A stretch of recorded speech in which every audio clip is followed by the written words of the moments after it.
दुर्गा देवी ने ठान लिया था कि वह किसी भी कीमत पर अपने बेटे अर्जुन का घर टूटने नहीं देंगी, चाहे इसके लिए उन्हें कोई कठोर कदम ही क्यों न उठाना पड़े। कहानी की शुरुआत उनके उसी मास्टर स्ट्रोक से होती है, जब वह पूरे घर में ऐलान कर देती हैं कि उन्होंने अर्जुन के लिए लड़की पसंद कर ली है और उसकी शादी इसी हफ्ते होगी। यह सुनकर अर्जुन सन्न रह जाता है, लेकिन माँ के दबाव और अहाना को जलाने के लिए वह बनावटी मुस्कान के साथ हाँ कह देता है। यह खबर जब श्रुतो मामा के जरिए अहाना तक पहुँचती है तो उसका दिल टूट जाता है, पर वह खुद को संभालती है। तभी मामा उसे बताते हैं कि उन्होंने भी उसके लिए एक बढ़िया लड़का ढूंढ लिया है और चाहें तो उसकी शादी करवा सकते हैं। मार्केट में जब अहाना की मुलाकात अर्जुन से होती है तो वह ताना मारते हुए कहती है कि जैसे वह दूसरी शादी करके उसे नीचा दिखाना चाहता है, वैसे ही उसके लिए भी एक अच्छा जीवन साथी तय हो चुका है और उसकी शादी भी उसी दिन है जिस दिन अर्जुन की। इसके साथ ही जलन का खेल शुरू हो जाता है, जो दोनों को अंदर तक हिला देता है। सगाई के दौरान दुर्गा देवी अर्जुन के साथ एक किराए की दुल्हन बिठाती है और श्रुतो मामा अहाना के साथ एक नकली दूल्हा।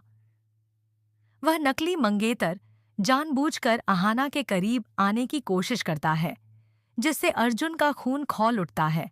दरअसल दुर्गा देवी और श्रुत मामा ने पूरा प्लान ऐसा बनाया था कि दोनों नकली रस्में किसी और के साथ करेंगे, लेकिन शादी एक दूसरे से ही होगी।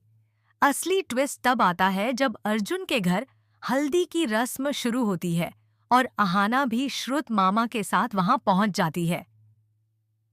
हल्दी का थाल गलती से उछलकर अहाना पर गिर जाता है और मोहल्ले की महिलाएं इसे कुदरत का इशारा मानती हैं कि दूल्हे की हल्दी पहली पत्नी को लग गई। अर्जुन अहाना के पास दौड़कर आता है और पल भर को सब भुला देता है, पर तभी पीसी मोनी आकर इसे अपशगुन बताती है और अहाना गुस्से में वहां से चली जाती है। शादी से एक रात पहले दोनों अपनी अपनी यादों में टूट जाते हैं। अर्जुन अपने कमरे में अहाना की याद में बेहाल होकर रोता है और अहाना अपनी पुरानी शादी का एल्बम देखकर बिखर जाती है। दोनों जानते हैं कि वे एक दूसरे के बिना अधूरे हैं, पर अहंकार उन्हें रोक लेता है। आखिरकार शादी का दिन आता है। दुर्गा देवी चालाकी से दोनों की शादी एक ही मंडप में रखती हैं, तग्गा आप आज सत्यरन देती हैं, जबकि अर्जुन और अहाना इस सच्चाई से अनजान रहते हैं। अर्जुन उदास मन से दूल्हे की तरह बैठा होता है और सामने लाल जोड़े में बैठी दुल्हन का घूंघट उसे धोखे में रखता है। मंत्र पढ़ते समय उसका दम घुटने लगता है और 7 फेरे लेते हुए उसे अहाना के साथ किए गए वचन याद आने लगते हैं। सिंदूर भरने के समय उसका हाथ कांप उठता है और वह भगवान से प्रार्थना करता है कि उसे इस पाप से बचा ले। जब वह घूंघट उठाता है तो उसके पैरों तले जमीन खिसक जाती है। दुल्हन कोई और नहीं बल्कि अहाना होती है। अहाना भी अर्जुन को देखकर हैरान रह जाती है।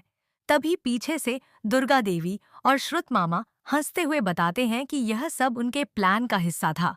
नकली दूल्हा दुल्हन सिर्फ नाटक के कलाकार थे। यह सुनकर अर्जुन खुद को रोक नहीं पाता और सबके सामने अहाना को गले लगाकर फूट फूट कर रो पड़ता है। अहाना भी अपने आंसू रोक नहीं पाती और उसे माफी मांगती है, लेकिन अर्जुन कहता है कि सजा उसे मिलनी चाहिए थी, क्योंकि अहाना के बिना वह अधूरा है। दोनों का मिलन देखकर पूरा मंडप भावुक हो उठता है, लेकिन दूर खड़े पीसी मोनी और पोल्टो के चेहरे उतर जाते हैं, क्योंकि उनका घर तोड़ने का सपना चकनाचूर हो चुका होता है। अब सवाल यह है कि क्या वे यहीं हार मानेंगे या फिर कोई नई खतरनाक चाल चलेंगे?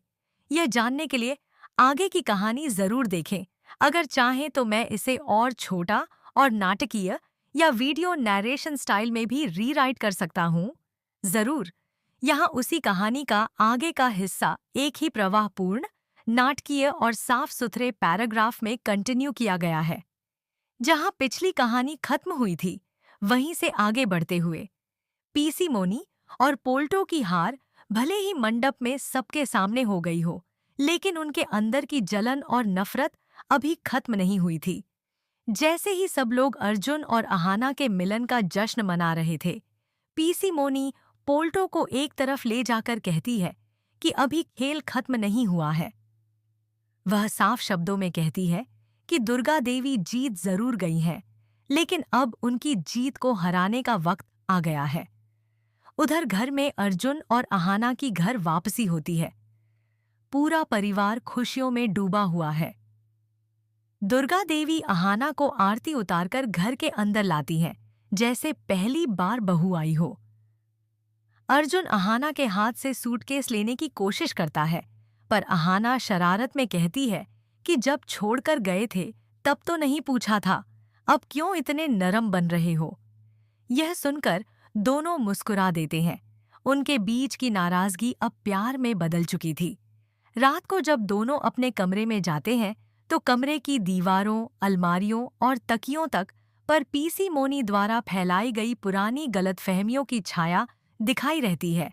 दोनों चुपचाप एक दूसरे को देखते हैं और समझ जाते हैं कि आगे का सफर आसान नहीं होगा। अर्जुन अहाना से कहता है कि वह चाहे जो भी हो जाए, अब कभी उससे दूर नहीं होगा। अहाना अपने आंसू पोंछकर उसके कंधे पर सिर रख देती है। वहीं दूसरी तरफ पीसी मोनी और पोल्टो एक अंधेरी कमरे में बैठे अगली चाल की योजना बना रहे होते हैं।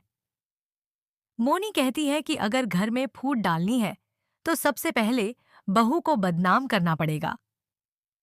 पोल्टो तुरंत हामी भरता है और कहता है कि वह ऐसा सबूत तैयार करेगा जिससे घरवालों का विश्वास अहाना से उठ जाए। अगले ही दिन घर में एक नया हंगामा खड़ा होता है जब पोल्टो चुपके से एक वीडियो क्लिप फैला देता है जिसमें दिखाया जाता है कि अहाना किसी अनजान लड़के से आधी रात को मिल रही है।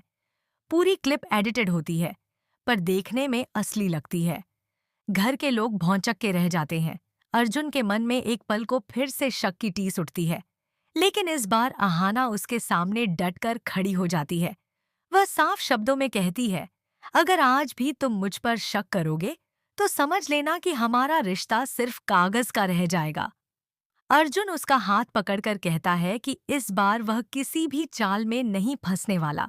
दोनों मिलकर दुर्गा देवी के पास जाते हैं और पीसी मोनी और पोल्टो की साजिश के सबूत इकट्ठा करने का फैसला करते हैं।